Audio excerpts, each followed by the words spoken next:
Tapi melihat temannya Vito seperti itu, si Soleh pun gak tega. Akhirnya si Soleh pun mencoba untuk memberanikan diri. Si Soleh mendengar suara tertawa yang sangat lantang itu terdengar lagi di telinganya. Dan seketika si makhluk itu mundur.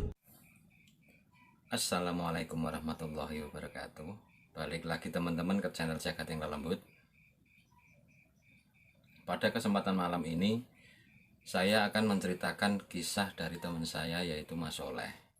Kemarin saya menelpon Mas Soleh lewat WA, dan saya berusaha untuk membujuk Mas Soleh biar mau pulang dan mau menjadi narasumber di Jagat yang Lembut. Tapi karena Mas Soleh kerjaannya agak jauh, jadi Mas Soleh belum bisa untuk hadir di Jagat yang Lembut. Tapi insya Allah suatu saat saya akan mengundang Mas Soleh di channel Jagat yang Lembut. Tapi sebelum kisah ini dimulai, teman-teman jangan lupa ya untuk like, komen, dan subscribe di channel ini, biar Jagat yang Lembut juga semangat membuat konten-konten horor buat teman-teman. Jadi video ini bukan hanya sekedar video horor, tapi buat teman-teman yang lagi galau, lagi susah tidur, teman-teman juga bisa dengerin video ini, karena video ini juga akan bisa membuat teman-teman ngantuk. Jadi video ini juga akan membantu teman-teman yang susah tidur. Dan juga teman-teman yang punya kisah horor, teman-teman juga bisa kirim pesan ke email saya yang berada di sini. Nanti saya akan menceritakan kisah teman-teman di channel Jagat yang Lembut. Oke, nggak usah lama-lama, mari kita dengarkan kisahnya. Jagat yang Lembut, awet.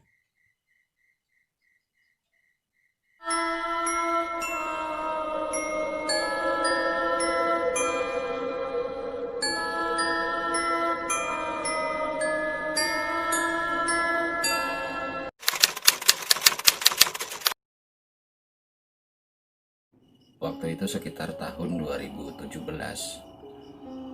Si Soleh ini sedang bekerja di daerah Jakarta. Waktu itu pas istirahat siang, si Soleh ini tiba-tiba mendapat telepon dari orang tua temennya. Sebut saja nama temennya Soleh itu Vito.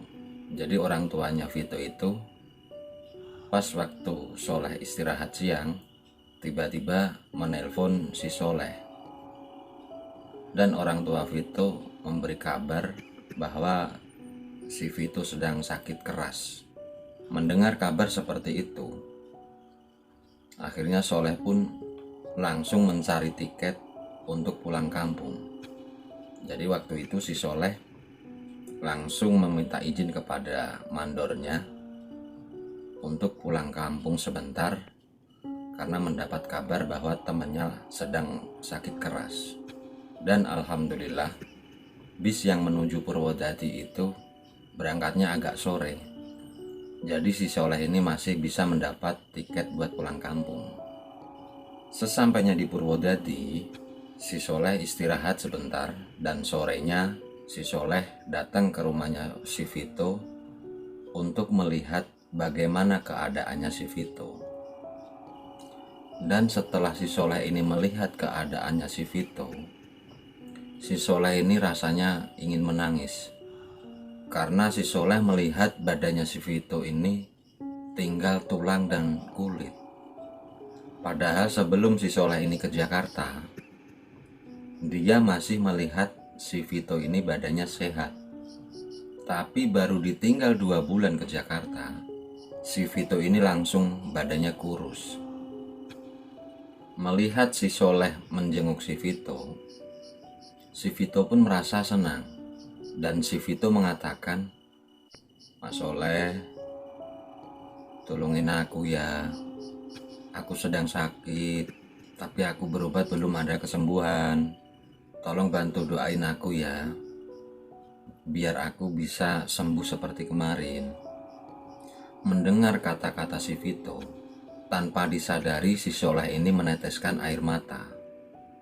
Dan si Soleh ini menjawab, "Iya, kamu yang sabar, kita terus berdoa. Semoga Allah secepatnya memberi kesembuhan buat kamu." Dan si Soleh ini bertanya, emang kamu sakit apa? Udah pernah dicek ke dokter belum? Kok sampai kayak gini badannya? Dan si Vito pun menjawab, udah mas, saya sudah berobat kemana-mana. Itu lihat, obatnya sampai 1 plastik. Tapi aku rasakan belum ada perubahan mas Soleh. Maka dari itu tolong doain aku ya, biar aku cepat sembuh. Si hatinya si Soleh ini seperti nggak kuat melihat keadaannya si Vito. Tanpa disadari si Soleh ini terus meneteskan air mata. Akhirnya Soleh pun pamitan sama si Vito. Toh ya sudah, kamu istirahat dulu. Aku coba tak ngobrol sama bapak dan ibumu. Akhirnya si Soleh ini keluar dari kamarnya si Vito dan menemui kedua orang tuanya si Vito.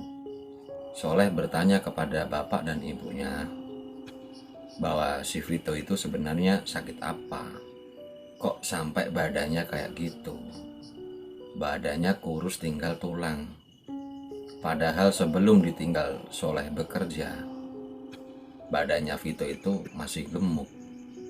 Akhirnya orang tuanya si Vito pun menjawab, ya nggak tahu mas Soleh, orang sudah diobatkan kemana-mana tapi belum ada perubahan sama sekali. Kita berdua orang tua Vito, kita berdua juga sampai bingung.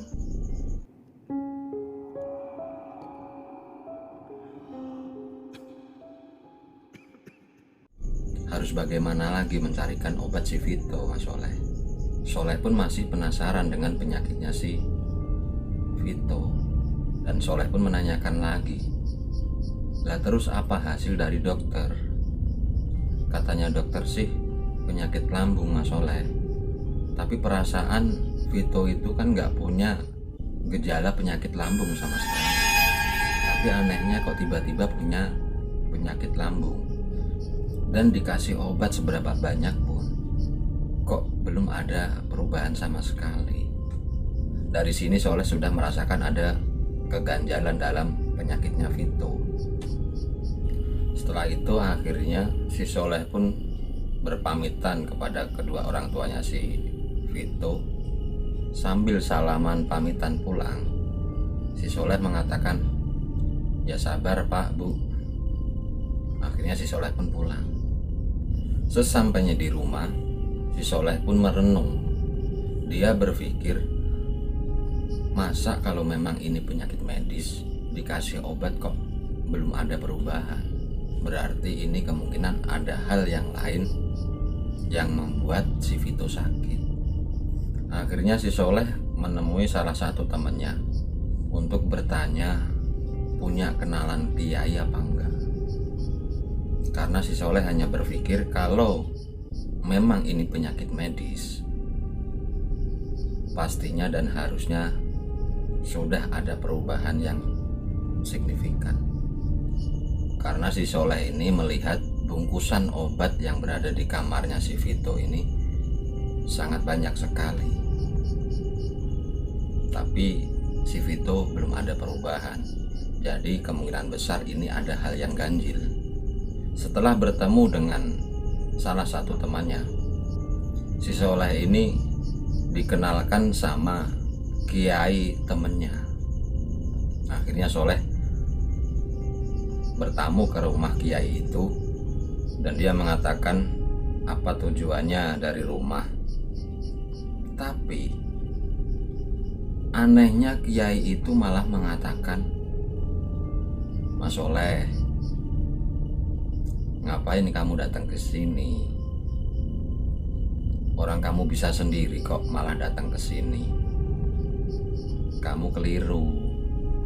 Mendengar jawaban dari kiai itu, si Soleh malah semakin bingung. Loh, dia berpikir, loh saya itu bisa apa? Kok malah dia mengatakan bahwa saya itu juga bisa? Maksud dari kiai ini apa? Akhirnya si Soleh pun bertanya lagi, maksudnya kiai gimana? Saya belum paham yai. Dan si kiai ini pun menjawab, ya kamu kan bisa membantu teman kamu sendiri. kenapa harus saya? Si Soleh pun menjawab lagi, membantu bagaimana Kiai? Saya sama sekali tidak tahu maksudnya Kiai. Dan Kiai pun menjawab lagi, ya sudah, kalau kamu memang belum tahu, nanti ini dijalanin aja. Saya kasih amalan, nanti diamalin aja. Kamu berdoa, kamu khususkan teman kamu yang bernama Vito. Nanti kamu akan tahu sendiri apa yang saya maksud. Dan Soleh pun semakin bingung. Ini maksudnya Kiai apa? Saya minta doanya buat teman saya biar lekas sembuh, tapi Kiai ini malah mengatakan bahwa saya sendiri juga bisa membantu Vito. Dengan rasa bingung, si Soleh ini akhirnya pulang, dan dia dibekali sama Kiai itu sebuah amalan untuk dikhususkan, didoakan kepada si temennya yang bernama Vito. Setelah sampai rumah, si Soleh ini melihat kertas dan membaca amalan apa yang dikasih Kiai itu kepada si Soleh. Setelah itu si Soleh pun menghafalkan. Setelah si Soleh ini hafal, malamnya si Soleh berniat untuk membaca amalan itu buat si Vito. Sampainya di tengah malam, si Soleh sebelum membaca amalan itu, dia memulai untuk sholat tahajud dulu. Setelah sholat tahajud, baru si Soleh ini mengamalkan apa yang dikasih dari Kiai itu. Akhirnya si Soleh ini mempersiapkan diri buat membaca amalan itu. Akhirnya si Soleh ini memulai membaca amalan itu. Baru membaca sekitar 15 menit. Tiba-tiba dari telinganya si Soleh ini mendengar ada suara ketawa yang kencang sekali. Ada suara seorang lelaki tertawa yang sangat kencang sekali. Karena rasa penasaran itu, dengan posisi masih bersila, si Soleh ini mencoba untuk membuka matanya. Dan apa yang si Soleh lihat? Ternyata si Soleh melihat ada makhluk tinggi besar dengan taring yang sangat panjang sekali, badan yang sangat kekar. Dia tertawa melihat ke arah Soleh. Setelah melihat makhluk itu, rasa takut pada hatinya Soleh pun muncul, dan dia mencoba untuk menengok kanan dan ke kiri. Dan apa yang dilihat Soleh? Dia tidak mengenali tempat itu. Padahal tadi si Soleh ini sedang bersila di kamarnya dan membaca amalan itu. Tapi setelah membaca amalan itu dan mendengar suara itu, dia membuka mata dan menengok ke kanan ke kiri. Dia tidak kenal sama tempat yang dia lihat ini. Si Soleh melihat tempatnya itu agak gelap, tapi itu sepertinya di tempat yang sangat lapang sekali. Dengan terus merasakan bingung, suara tertawa itu terus mendengung di telinga si Soleh.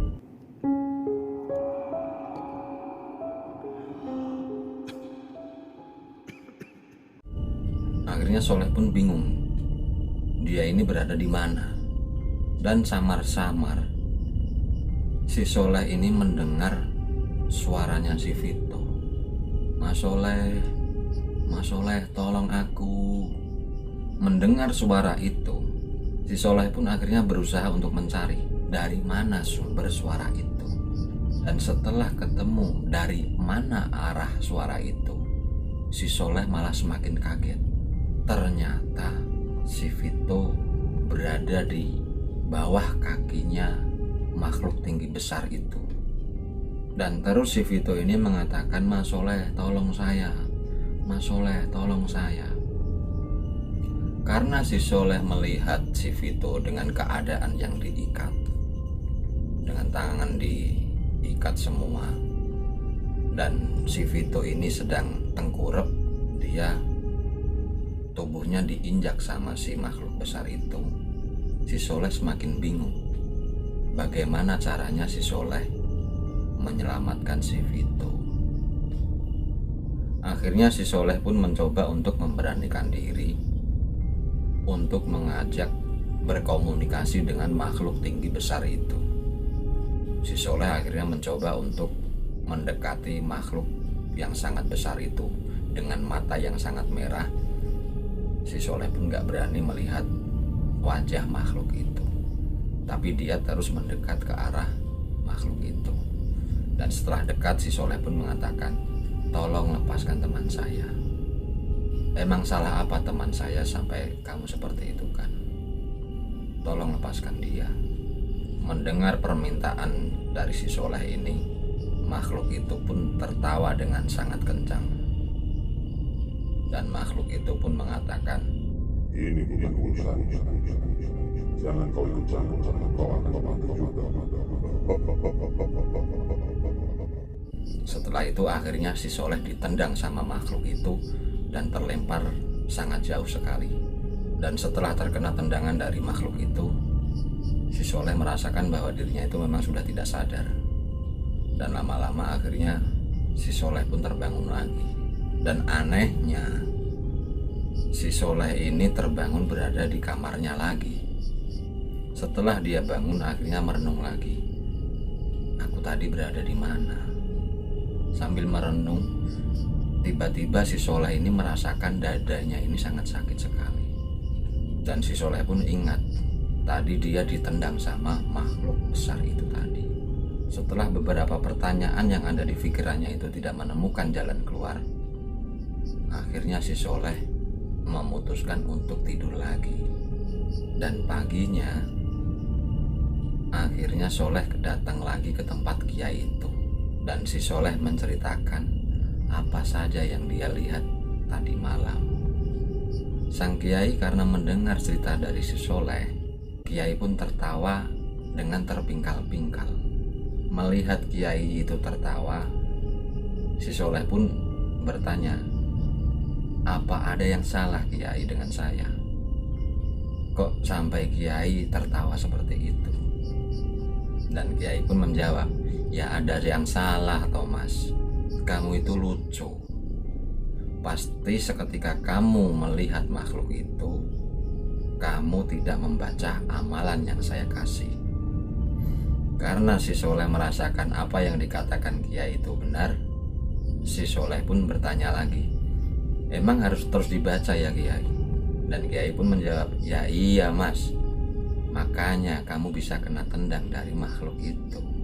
Akhirnya Soleh pun bertanya lagi sama kiai, "Nah, terus bagaimana kiai agar saya bisa menyelamatkan teman saya?"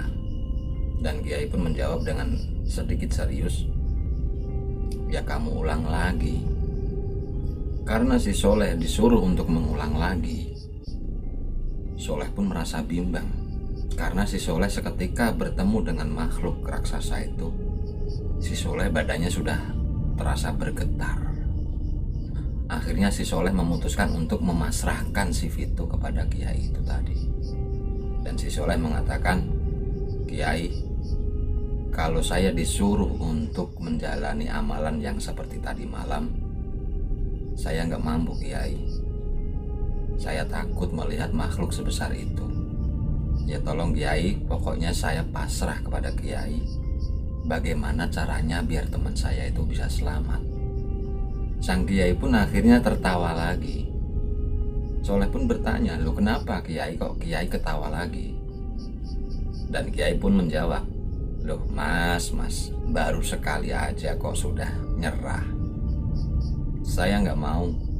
Pokoknya harus kamu sendiri yang nyelamatin teman kamu."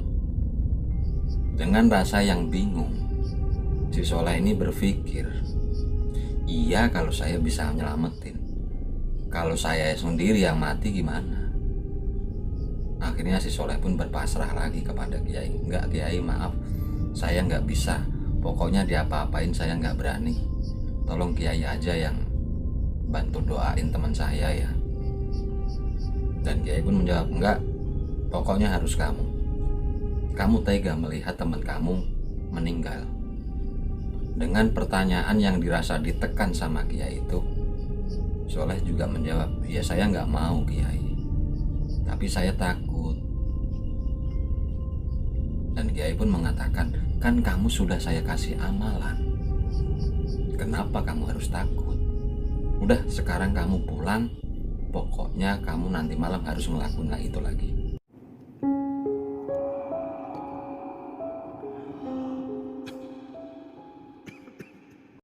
Akhirnya Soleh pun pulang dengan menggerutu di dalam hatinya.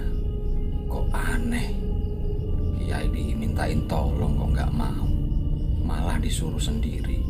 Ini gimana ini? Akhirnya setelah sampai rumah, si Soleh pun dengan pikiran yang masih bingung, dia masih bimbang. Dijalanin enggak, dijalanin enggak, dijalanin dan enggak. Tapi melihat temannya Vito seperti itu, si Soleh pun gak tega. Akhirnya si Soleh pun mencoba untuk memberanikan diri. Dan setelah malam tiba, si Soleh mencoba membaca amalan itu lagi. Dan sama, si Soleh mendengar suara tertawa yang sangat lantang itu terdengar lagi di telinganya. Akhirnya si Soleh mencoba untuk membuka mata, dan sama seperti makhluk kemarin, makhluk yang tinggi besar itu sedang melihat si Soleh. Tapi si Soleh seketika melihat makhluk itu, si Soleh teringat dengan kata-kata Kiai, kamu harus terus membaca amalan itu. Akhirnya si Soleh pun mencoba untuk berdiri dan berjalan mendekati makhluk besar itu. Dan saat si Soleh mendekat ke makhluk itu mengatakan, Hei, kau jangan mendekat kepadaku, atau kau akan mati. Dan saat si Soleh ini sudah dekat sekali dengan makhluk besar itu, tiba-tiba makhluk itu mundur dari si Soleh. Dan seketika si makhluk itu mundur, tiba-tiba ada makhluk seperti harimau tapi hitam. Dan itu sangat besar. Makhluk itu berjalan dari belakang makhluk raksasa itu. Dan harimau hitam itu tadi mendekati si Soleh. Melihat harimau hitam itu, Soleh pun akhirnya merasakan takut lagi. Apa yang harus saya lakukan? Tapi si Soleh ini terus membaca amalan itu. Dan semakin si Soleh ini membaca amalan itu, harimau hitam itu malah semakin mendekat kepada si Soleh. Karena melihat makhluk harimau yang sebesar itu dan terus mendekat ke Soleh. Akhirnya Soleh pun mencoba untuk mundur karena si Soleh ini merasakan takut pada dirinya. Dan lama-lama si Soleh ini melihat harimau itu bersiap untuk menerkam si Soleh. Gak lama dari itu ternyata benar, harimau itu lari dengan kencang dan mendekat ke Soleh dan siap mencengkram si Soleh. Dan saat si harimau ini sudah mendekat kepada si Soleh akhirnya memejamkan mata dan berpasrah dan terus membaca amalan itu. Gak lama dari memejamkan mata itu, si Soleh mendengar ada makhluk yang sepertinya sedang bertarung. Akhirnya si Soleh pun mencoba untuk membuka matanya lagi. Dan apa yang dia lihat? Ada dua harimau, yang satu hitam tadi dan yang satu berwarna putih. Dan gak tahu kenapa si harimau kumbang putih itu malah menerkam harimau hitam itu. Ternyata harimau itu malah bertarung. Si Soleh berpikir dari mana datangnya harimau putih itu. Setelah lama kedua harimau ini bertarung, akhirnya harimau hitam itu kalah. Setelah harimau putih itu mampu mengalahkan harimau hitam, harimau putih itu berjalan menuju ke arahnya si Soleh. Harimau itu berjalan dengan pelan-pelan, tapi pancaran matanya itu terus memandang ke Soleh. Setelah harimau putih itu sudah dirasa sangat dekat, akhirnya Soleh berjalan dengan mundur. Dia merasakan takut lagi. Di dalam pikiran Soleh berpikir, kenapa ada makhluk yang lebih ganas lagi? Si Soleh bingung. Akhirnya si Soleh karena sudah tidak tahu dengan apa yang harus dia lakukan lagi, akhirnya Soleh mencoba untuk berkomunikasi dengan harimau itu. Dan si Soleh mengatakan, aku pasrah. Aku di sini berniat untuk menolong temanku. Tapi kalau memang aku harus mati di sini, aku siap. Silahkan kau makan aku. Dan tiba-tiba harimau putih itu ngomong kepada si Soleh, Anakku, kamu jangan takut. Aku akan selalu di belakangmu. Kamu bertujuan untuk menyelamatkan temanmu. Baiklah, kamu duduk di sini saja. Biar aku ambil temanmu yang berada di sana. Mendengar perkataan harimau putih itu, si Soleh bingung. Kenapa malah mau menolong saya? Akhirnya Soleh bertanya kepada harimau itu, emang Mbah siapa? Kok malah mau menolong saya? Dan si harimau itu menjawab, Sudah, simpan dulu pertanyaan itu dalam pikiran kamu. Kamu terus berdoa, biar teman kamu masih bisa selamat. dan si Soleh pun menjawab, nggih, Mbah. Setelah itu akhirnya harimau putih itu mendekat ke arah makhluk raksasa itu. Dari kejauhan si Soleh mendengar harimau putih itu mengatakan, Hei, lepaskan anak itu. Kenapa kamu mau menyakiti anak itu? Lepaskan sekarang. Kamu tidak ada urusan denganku. Aku disuruh mencelakai ayahnya. Tapi karena aku tidak sanggup, aku harus membunuh anak ini dulu. Baru ke ayahnya. karena makhluk tinggi besar itu tidak mau melepaskan temannya si Soleh. Akhirnya harimau putih itu menerkam makhluk besar itu. Kedua makhluk itu bertarung dengan sangat hebat. Dan alhamdulillah harimau itu mampu mengalahkan raksasa itu. Karena si Soleh melihat makhluk raksasa itu mati, akhirnya Soleh mencoba untuk mendekati temannya si Vito. Akhirnya si Soleh pun melepaskan ikatan yang ada pada tubuhnya si Vito. Dan harimau putih itu melangkah lagi mendekat kepada si Soleh. Dan harimau itu mengatakan, Teman kamu sudah selamat. Ya sudah, secepatnya kamu pulang. Sekarang pejamkan mata kamu, Soleh. Biar kamu pulang. setelah si Soleh ini memejamkan mata, gak lama badannya si Soleh ini merasakan ada angin dingin yang menyentuh kulitnya si Soleh. Akhirnya si Soleh mencoba untuk membuka matanya lagi, dan si Soleh sudah berada di kamarnya lagi. Dengan perasaan yang penasaran, tapi juga dengan perasaan yang senang karena si Vito sudah selamat, akhirnya si Soleh mencoba untuk tidur. Dan pagi harinya si Soleh mencoba untuk menjenguk si Vito lagi. Sesampainya di rumahnya si Vito, akhirnya si Soleh mencoba untuk memasuk ke kamarnya si Vito. Belum sampai ke kamarnya si Vito sudah keluar dan melihat si Soleh dan langsung memeluk si Soleh. Dan si Vito mengatakan, terima kasih Mas Soleh, badanku sudah sehat, aku sudah sembuh. Terima kasih tadi malam. Mendengar kata-kata Vito, si Soleh berpikir, loh, berarti tadi malam si Vito tahu apa yang saya lakukan. Tapi akhirnya si Soleh nggak mau berpikir banyak, hanya ada satu perasaan yang masih terpendam di dalam hatinya si Soleh. Siapa harimau putih itu? Tapi Soleh pun sudah tidak mau berpikir banyak. Dia hanya bersyukur dan berterima kasih karena si temannya si Vito ini bisa diselamatkan lagi. Dan mungkin cukup sekian dulu kisahnya dari Soleh.